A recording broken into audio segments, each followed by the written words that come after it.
Hello दोस्तों, नमस्कार। कैसे हैं आप सभी का चैनल पर स्वागत है। एक बात मैं आपको कहूं, यदि आप किसी भी प्रकार का कोई भी प्रोडक्ट अमेजन से खरीदना चाहते हैं तो डिस्क्रिप्शन में दिए गए लिंक से खरीद सकते हैं। आज शुरू करते हैं छत्तीसगढ़ पटवारी भर्ती परीक्षा 2019 के लिए कंप्यूटर से संबंधित लगभग 30 प्रश्न जो महत्वपूर्ण है, जनरल पूछे जाते हैं। 30 प्रश्न हैं, उत्तर सहित हैं। तो चलिए देखते हैं। काफ़ी कमेंट्स आ रहे थे कि सर पटवारी भर्ती से संबंधित कुछ सामान्य ज्ञान के प्रश्न के वीडियो बनाओ ताकि हमको थोड़ी सी सहूलियत हो। तो मैं आज से स्टार्ट किया हूँ। कुछ दिनों में आपको जनरल नॉलेज से संबंधित वीडियो मिलते रहेंगे। तो चलिए देखते हैं। छत्तीसगढ़ पटवारी भर्ती परीक्षा 2019 कंप्यूटर नॉलेज लगभग 30 प्रश्न हैं और लास्ट में मैं एक आपको प्रश्न पूछूंगा, आपको उसका जवाब देना है कमेंट करके। उससे हो सकता है आपकी थोड़ी तैयारी हो सके। यदि वीडियो अच्छा लगे तो लाइक ज़रूर करिएगा और अभी तक आपने चैनल को सब्सक्राइब नहीं किया है तो YouTube channel more creative red button दबाकर सब्सक्राइब कर लें तथा इसी प्रकार की खबर के लिए या इसी प्रकार के नॉलेज के लिए यूट्यूब चैनल मोर क्रिएटिव को सब्सक्राइब करें, बेल आइकन पर क्लिक कर दें तथा ज़्यादा से ज़्यादा शेयर करें ताकि सभी को इस जानकारी का लाभ मिल सके। पहला प्रश्न, कंप्यूटर के आविष्कारक कौन हैं? 4 विकल्प हैं। Von Neumann, J.S. Kilby, Charles Babbage, इनमें से कोई नहीं। आंसर है चार्ल्स बेबेज, कंप्यूटर के आविष्कारक। दूसरा, सबसे पहला कंप्यूटर का नाम क्या था? आंसर आएगा इनेक। 4 विकल्प हैं, चारों में से सही उत्तर है इनेक। ठीक है। आपने सुना होगा सुपर कंप्यूटर का भी नाम, ठीक है, लेकिन उसका अलग है। ये सबसे पहला कंप्यूटर सुपर कंप्यूटर से भी पहले वो इनेक है। तीसरा प्रश्न, आधुनिक कंप्यूटर की खोज सर्वप्रथम कब हुई? 4 विकल्प दिए हैं, चारों में से एक सही है और वो है 1946। चौथा प्रश्न, कंप्यूटर के क्षेत्र में महान क्रांति कब से आई? 1977 में आई, क्या 2000 में आई, क्या 1955 में आई, क्या 1960 में आई? आंसर होगा आपका 1960। पांचवा प्रश्न, कंप्यूटर का हिंदी नाम क्या है? क्या है? संगणक। ठीक है, न गणना करने वाला है, न हिसाब लगाने वाला है, न परिगणक है। आंसर है संगणक। छठा प्रश्न, कंप्यूटर साक्षरता दिवस कब मनाया जाता है? 2 दिसंबर को मनाया जाता है। आप लोगों को याद भी होगा, लेकिन जनरली आदमी भूल जाता है। लेकिन यूट्यूब के माध्यम से आप उसी चीज़ को अगर तैयार करते हो तो जल्दी याद हो जाती। क्यों? क्योंकि यूट्यूब में क्या है, एक आदमी बताने वाला होता है और आदमी उसको देखता भी है और कानों से सुनता भी है। जब 2 इंद्रियों से काम होता है तो दिमाग जल्दी उसको कैच करता है। अगला, CPU का पूर्ण रूप क्या है? पूर्ण रूप मतलब full form. CPU central processing unit, ठीक है, न कि central problem unit, central processing union, इनमें से कोई नहीं। आंसर आएगा सेंट्रल प्रोसेसिंग यूनिट। 8वां, इनमें से कौन सर्च इंजन नहीं है? सर्च इंजन मतलब जो सर्च करते हैं अपन, गूगल में सर्च होता है, याहू में भी सर्च होता है, बैदू में भी सर्च होता है। ये हमारे यहाँ तो नहीं होता, विदेशों में होता होगा। और जिसमें नहीं है वो है वॉल्फ्राम अल्फ़ा, ठीक है, जो सर्च इंजन में नहीं है। इसको जनरली सर्च ही नहीं करते। अगला, निम्न में कौन इनपुट इकाई है? इनपुट का मतलब कंप्यूटर को जो अपन एंट्री करते हैं, किस से करते हैं? माउस से हम करते हैं, कीबोर्ड से भी अपन कुछ ना कुछ वर्ड या टेक्स्ट टाइप करते हैं या न्यूमेरिक टाइप करते हैं। स्कैनर से भी, जैसे हमको किसी फ़ोटो का या किसी डॉक्यूमेंट को स्कैन करना है, मतलब अच्छे से थोड़ा सा लाइटदार बाहर हमको चाहिए, तो वो भी एक इनपुट की तरह काम करता है। मतलब ये सभी हैं, ठीक है। अगला प्रश्न, 1 किलोबाइट मतलब KB कितने बाइट के बराबर होता है? 1 किलोबाइट बराबर होता है 1024 बाइट, ठीक है ना। जैसे अपन डाटा जो मिलता है ना 1 GB 2 GB MB, है ना वो। अगला 1 MB कितने बाइट के बराबर होता है? 1 MB मतलब 1 MB 1024 KB के बराबर होता है। ठीक है। अगला क्वेश्चन 1 GB कितने बाइट के बराबर होता है? 1 GB मतलब 1 GB कितने बाइट के बराबर? 1 GB 1024 मेगाबाइट के बराबर होता है। ठीक है। अगला कंप्यूटरों में प्रयुक्त IC चिप बनते हैं, कैसे बनते हैं, कौन सी धातु से बनते हैं? क्रोमियम या आयरन ऑक्साइड या सिल्वर? ये बनते हैं सिलिकॉन से। सिलिकॉन एक धातु है। ठीक है।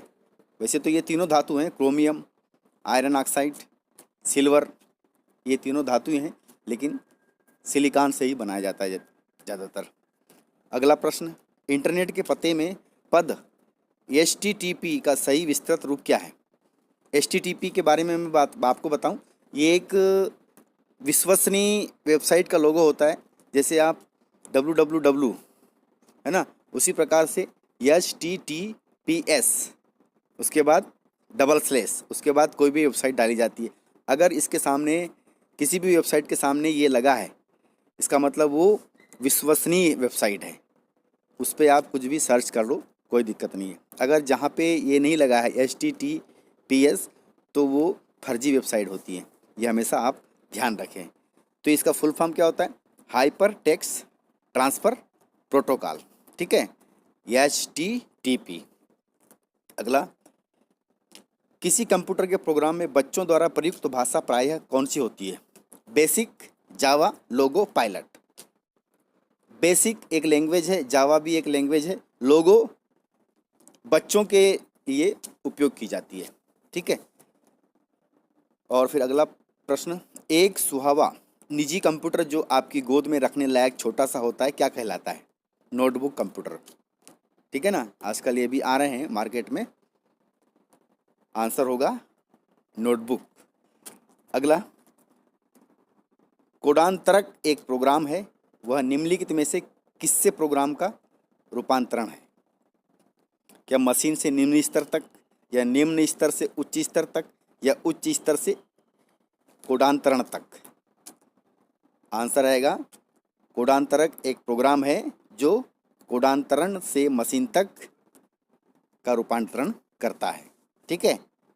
ये मतलब आपने नहीं देखा होगा, जनरली दूसरे प्रकार के प्रश्न उत्तर तैयार कर रहे होंगे। ये फंडामेंटल है। ठीक है। और आपको कंप्यूटर के बारे में सारी जानकारी होना चाहिए। ठीक है। अभी मैं फंडामेंटल शुरुआत कर रहा हूँ, उसके बाद हम अगले इसमें और स्टेप बाय स्टेप बढ़ते जाएंगे नेक्स्ट वीडियो में। अगला क्वेश्चन देखते हैं, मल्टी प्रोसेसिंग होती क्या है? क्या होती है? एक प्रोसेसर द्वारा, या एक से अधिक प्रोसेसर द्वारा, या बिना किसी प्रोसेसर के, या इनमें से कोई नहीं। मल्टी प्रोसेसिंग, मल्टी मतलब समझ लो आप बहुत सारे आ गए, क्या होगा? एक से अधिक प्रोसेसर द्वारा। ये आंसर आदमी जनरली समझ लेगा। अगला निम्नलिखित में से ऑप्टिकल मेमोरी है क्या है? Bubble memories, floppy disk, CD रोम, कोर मेमोरीज। आंसर आएगा CD रोम, है ना। फिर अगला क्वेश्चन, CPU में कंट्रोल, मेमोरी और तीसरा कौन सा यूनिट होता है? CPU में कंट्रोल होता है, मेमोरी और तीसरा होता है अरिथमेटिक लॉजिक, मतलब ALU। ठीक है। ये तीनों से मिलकर के CPU बना होता है। ठीक है। अगला क्वेश्चन, CPU के ALU में होते हैं, क्या होते हैं? रजिस्टर। ठीक है ना। रैम और रीड आपने पढ़ा होगा, ये दो मेमोरी होती है, रैम, ठीक है, और रीड। अब हम अगला क्वेश्चन देखते हैं, गणना और तुलना के लिए कंप्यूटर के किस भाग का प्रयोग किया जाता है? गणना और तुलना ALU का किया जाता है, मतलब अरिथमेटिक लॉजिक यूनिट का। ठीक है। अगला क्वेश्चन, मैं आपको आंसर ही इसमें बता रहा हूँ क्योंकि वीडियो ऐसे में बहुत लंबा हो जाएगा। अगला क्वेश्चन, एक हार्डवेयर डिवाइस जो डाटा को अर्धपूर्ण इन्फॉर्मेशन में परिवर्तित करता है क्या कहलाता है? प्रोसेसर। ठीक है। जो डिवाइस डाटा को अर्थपूर्ण मतलब अपने कोई भी डाटा इनपुट किया, उसको हल करके जो देता है, वो क्या है, प्रोसेसर। ठीक है, अगला, प्रोसेसर के 3 मुख्य भाग हैं, कौन कौन से हैं? ALU कंट्रोल यूनिट और रैम, या ALU कंट्रोल यूनिट और रजिस्टर, कैश कंट्रोल यूनिट और रजिस्टर, या इनमें से कोई नहीं। 3 मुख्य भाग होते हैं प्रोसेसर के, ALU कंट्रोल यूनिट और रजिस्टर। ठीक है, ALU मतलब मैंने आपको बताया था अरिथमेटिक लॉजिक यूनिट। ठीक है, अगला क्वेश्चन, CPU और IO के बीच सिग्नलों के मूवमेंट को कौन नियंत्रित करता है? CPU मतलब सेंट्रल प्रोसेसिंग यूनिट, IO मतलब इनपुट और आउटपुट डिवाइस। ठीक है, इन दोनों के बीच सिग्नलों के मूवमेंट को कौन नियंत्रित करता है? कौन करता है? कंट्रोल यूनिट, मतलब ये कंट्रोल करके रखता है। ठीक है, अगला क्वेश्चन, कंप्यूटर के सेंट्रल प्रोसेसिंग यूनिट का फंक्शन है, क्या है? सेंट्रल प्रोसेसिंग मतलब CPU का क्या काम है? गणना करना और प्रोसेसिंग करना। ठीक है ना, CPU का मेन काम होता है गणना करना और प्रोसेसिंग करना। आगे, निम्न में से कौन सा कंप्यूटर का बुनियादी कार्य नहीं है? यानी कंप्यूटर जो कार्य नहीं करता वो कौन सा है? डाटा को प्रोसेस करना वो करता है, टेक्स्ट को स्कैन करना करता है क्या? इनपुट को स्वीकार करना करता है क्या? डाटा को स्टोर करना करता है क्या? डाटा को प्रोसेस करना करता है, टेक्स्ट को स्कैन करना, टेक्स्ट मतलब अगर आपने कोई शब्द लिख दिया, टेक्स्ट कहते हैं जिसको, जैसे आपने लिख दिया राम, उसको स्कैन कर सकता है? वो नहीं कर सकता। बोल्ड करेगा, इटैलिक करेगा, हाइपरलिंक करेगा, अंडरलाइन इटैलिक करेगा, सब कर देगा, लेकिन स्कैन नहीं कर सकता, है ना। स्कैन हम किसी डॉक्यूमेंट को ही कर सकते हैं, है ना। तो आंसर क्या होगा? निम्न में से कौन सा कंप्यूटर का बुनियादी कार्य नहीं है? टेक्स्ट को स्कैन करना उसका बुनियादी कार्य नहीं है। अगला, परिचालन संपन्न करता है, परिचालन संपन्न करता है, कौन करता है? अरिथमेटिक। ठीक है, अगला, कंप्यूटर में अधिकांश प्रोसेसिंग किस में होती है? किस में होती है? Motherboard, memory, CPU, RAM. Motherboard, memory, CPU, RAM सबके अलग अलग कार्य हैं और CPU का कार्य है प्रोसेसिंग करना। ठीक है, अगला क्वेश्चन, कंप्यूटर निम्नलिखित में से कौन सा कार्य नहीं करता? क्या नहीं करता? प्रोसेसिंग करता है, अंडरस्टैंडिंग करता है या नहीं करता है, इनपुटिंग आउटपुटिंग। प्रोसेसिंग करता है, जैसे हमने कोई भी चीज़ इनपुट किया तो उसको प्रोसेस करता है, उसको देखता है क्या है, जोड़ना है, घटाना है, या बड़ा करना है, या क्या जो भी करना है उसको वो करता है, मतलब प्रोसेसिंग हो गया। इनपुट हम करते हैं, आउटपुट मतलब वो गणना करके तुरंत हमको रिजल्ट देता है, या तो प्रिंटर पे देगा या फिर मॉनिटर पे देगा। ठीक है, वो क्या काम नहीं करता? अंडरस्टैंडिंग मतलब समझदारी का काम नहीं करता, है ना। समझदारी का काम तो केवल इंसान ही करता है। बस भगवान ने एक ऐसी चीज़ बनाई है पृथ्वी के ऊपर, वो है इंसान, जिसमें दिमाग है और वो समझदारी का काम करता है। तो इस प्रकार से पूरे 30 प्रश्न हैं उत्तर सहित। अब मैं आपको एक प्रश्न पूछता हूँ, आप उसका मेरे को कमेंट में जवाब ज़रूर दीजिएगा, तो थोड़ी आपकी तैयारी और होगी। सबसे सरल प्रश्न है कंप्यूटर में डास का क्या मतलब होता है? ठीक है, डास, आप मुझे जवाब दीजिएगा।